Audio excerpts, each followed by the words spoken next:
So now let's take a look at the different question types that are available in a Google form. So I've got my Google form here and I've already put a few questions in it so we can go through those question types. But to add a question, you're just going to click on this little plus button in the circle. It'll highlight add question. You'll click on it. It'll add a blank question. When the question comes up, you'll have all the different question types here. We're going to go through several of those now. So I always start my Google form, if I need to know who is filling it out and it's not an anonymous form, by asking for the first and last name of the person filling it out. So I type in first name and I make that a short answer question so that they can type their name in to respond to that question. So I've got that here for first and last. Then you have multiple choice questions. So multiple choice, type in your question, and then you can type in your answer choices. You can have as many answer choices as you would like. And so that is here under multiple choice.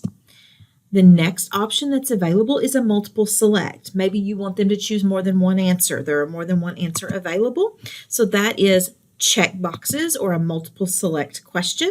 So when you select check boxes, you can say, what are your top, how many ever, like I have here, what are your top 3 favorite subjects? Or you could say, ask a question and ask them to select all that apply and have them select those answers. You also can have a drop down. And so a drop down, I'll show you what that looks like. A drop down question, you can put in choices, just takes up a little less room. They have a drop down. So anytime that you make a quiz, you can actually go up here to preview and see what it looks like. And so if I do that, I can scroll down here and I can show you what the drop down looks like. I've got my question, and when I hit choose, then I've got my answer choices here. Next type of question is a linear scale question. So you can ask a question and then you can have a scale. You can set it up however you want to as far as numbers go. It defaults to 1 to 5. And then you can put in options that kind of describe what number 1 is and what number 5 is and let them decide on that. And so if we look at that here on the preview of the form, you can see what it would look like. The next question type here is a multiple grid choice. So you can have rows and columns and you can ask them to match. So it really works well if you need them to match up definitions or match up options for things. So here I asked to match the holiday to the month that it occurs. And when we look at that in the preview mode, we can see here that the holidays are in the columns in the rows, and then we've got the months in the columns, and then you would simply select and match those up. And when I start doing that, it tells me that the question requires 1 response per row. So I would pop all those answers in and be able to do that type of question. There are a couple of other types of questions that I want to make you aware of. So I'm going to add another question in here. And I'm going to say in a paragraph. And I want you to watch when I type this. Right here, every time I actually add a new question, it defaults to multiple choice at first. But I'm going to type in a paragraph. Tell about your dream vacation. And notice that as I started typing, it changed to paragraph over here. So Google Forms is kind of intuitive, and depending on what you start typing as the question, it will oftentimes change the question type for you automatically. Sometimes it doesn't get it right, so you always want to check, but it is intuitive in trying to do that for you. And so I have a paragraph question here where I can do a long text answer.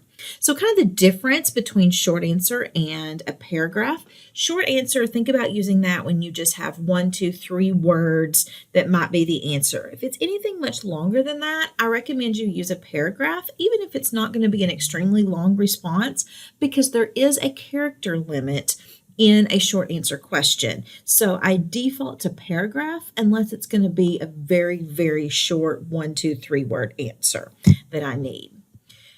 Let's look at a couple of other things that are available under questions. So we've been through short answer, paragraph, multiple choice, checkbox, drop down. We've talked about linear scale, multiple choice grid. Grid box works very similarly to multiple choice grid, except for you could actually check multiple in each row. You can have a question that adds date and time in as well. And then you can also do a file upload. And so when you choose this, this would allow people to actually upload files that you could open up later and look at.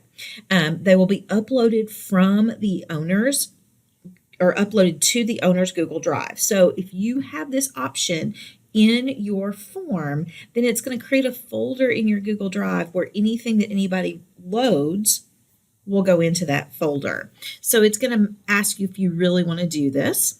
If you hit continue, then it's going to have some other options.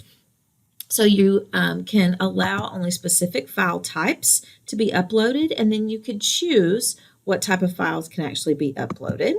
You can choose the maximum number of files that someone can upload. And then you can also choose the maximum file size that someone can upload.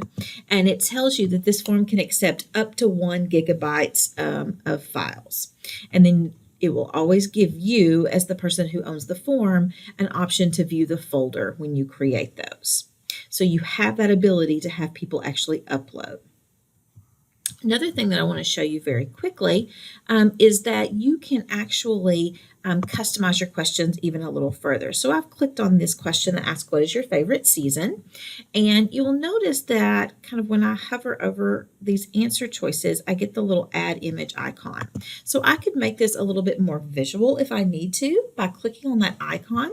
I could upload pictures that I already have, or I can just search Google Images. And so I'm going to search spring, and I'm going to pick an image that represents spring and insert it in.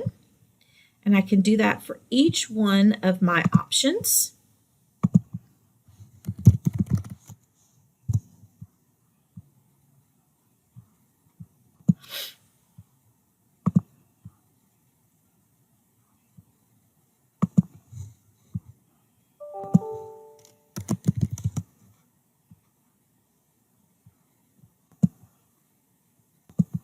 And once I have those options created,